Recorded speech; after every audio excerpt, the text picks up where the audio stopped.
Hello, this is Victor at RestoreMercedes.com. This video is for Rolando in Florida. Okay, Rolando, so this is your pump. I just tested it a lot to have motor to warm up a lot, so I'm going to make sure that the motor is okay, the pump is adjusted properly, and I'm going to make this video of the test so you see that everything works properly. So first things first, your manifold. You know this port was completely broken off. This is your trunk release, and this is your port here. When the ports break, usually they break off at the tip, right here. Okay, just the end. The rest of the base is there. This is broken right off the case, so not much can be done really but to replace a whole manifold, and that's what I just did. I replaced the whole manifold. Your motor, this is, I think this is your motor, yeah. Your motor is completely shot, so yeah, I won't be able to make such a fine detailed video, but you can even hear it. I'm gonna spin it right here in front of the microphone. Here, take a look.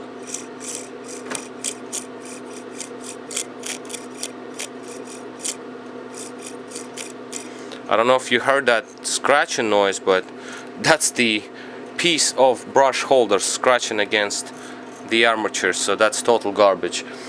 Now, next thing, pressure vacuum. When this is going to be my pressure reservoir, just this pipe. Just plug it on, put it over here.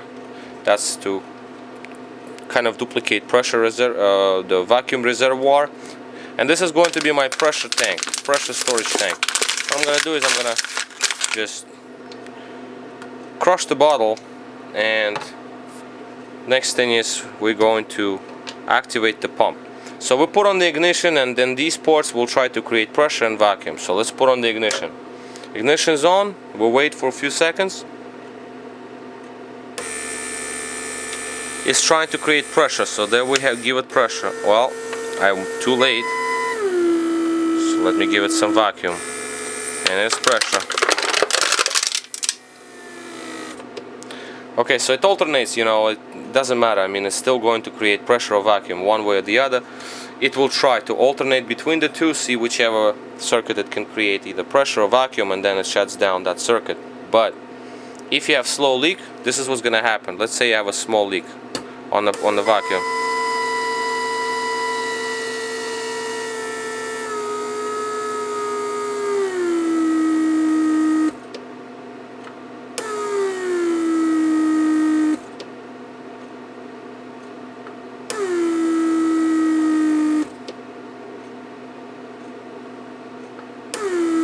That's what's gonna happen. I barely leaving. Basically, I just left a little opening, so it will just continue leaking vacuum, and pump constantly cycles, and that would burns the motor. Same applies for pressure reservoir. So let's try to keep a little crack here.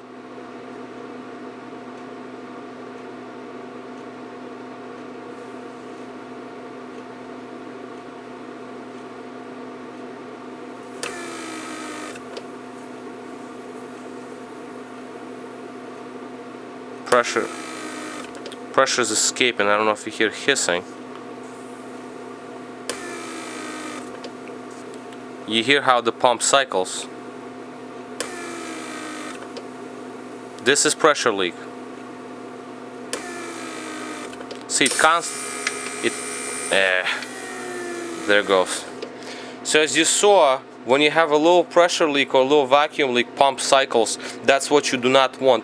This is when ignition is on, the pump can cycle a few times to create pressure and vacuum in storage tanks, and it should be silent just as it is right now. Quiet, no activation. So, next thing is, well, that's what burns the pump really. These circuits have their own timers built in, so we don't really care for these to leak.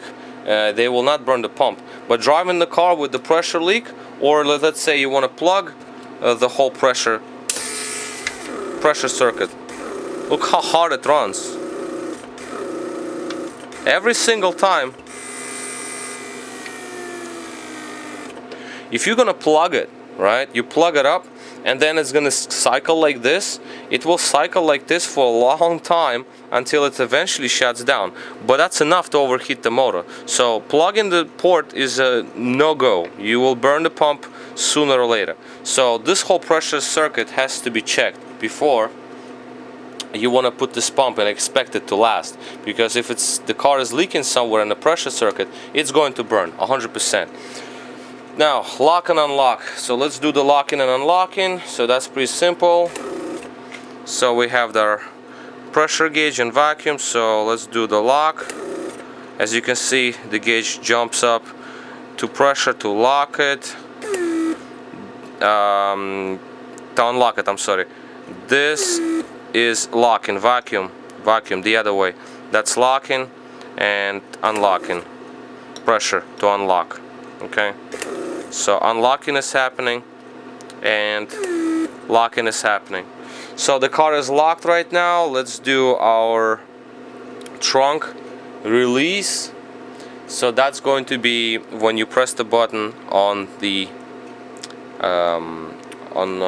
well, remote control of the trunk or whatever inside the car. First, there is going to be pressure on the port HD. That's to unlock the trunk, and then there will be pressure created on this port to actually sort of duplicate pushing the button, because if it unlocks, it will not pop open because you have to still manually press the button, the lock button on the trunk itself. So this circuit actually presses the button for you. There is actuator that actually pushes on it.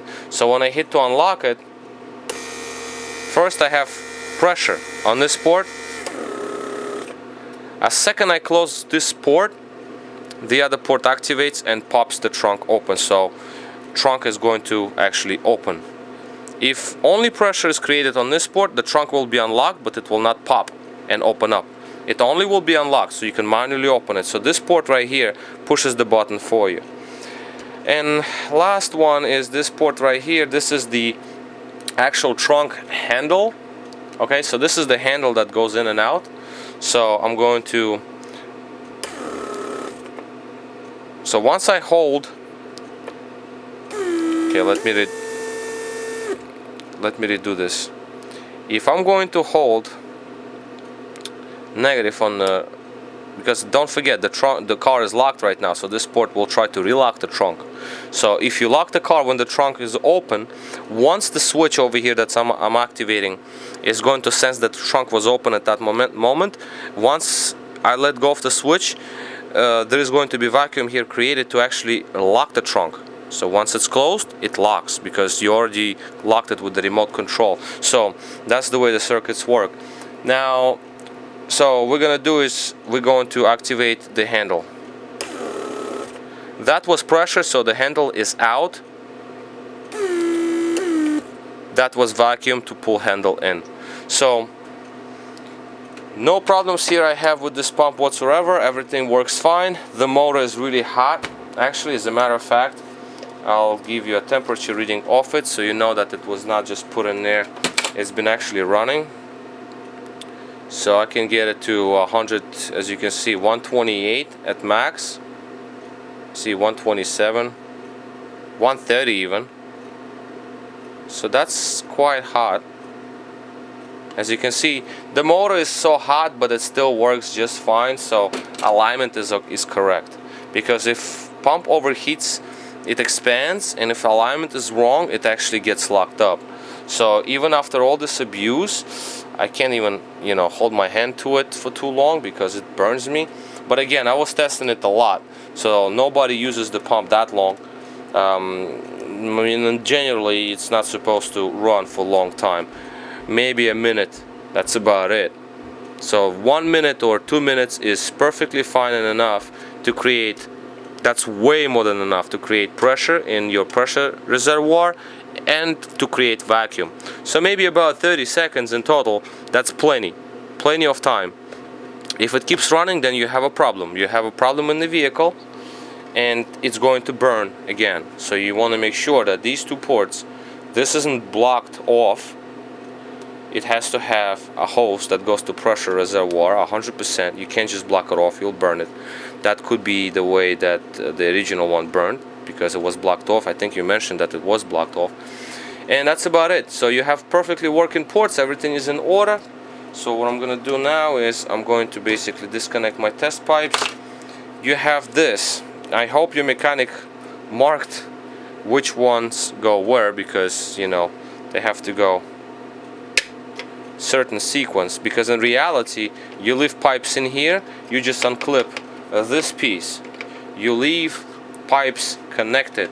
All you do is you just like go and flip this, flip that.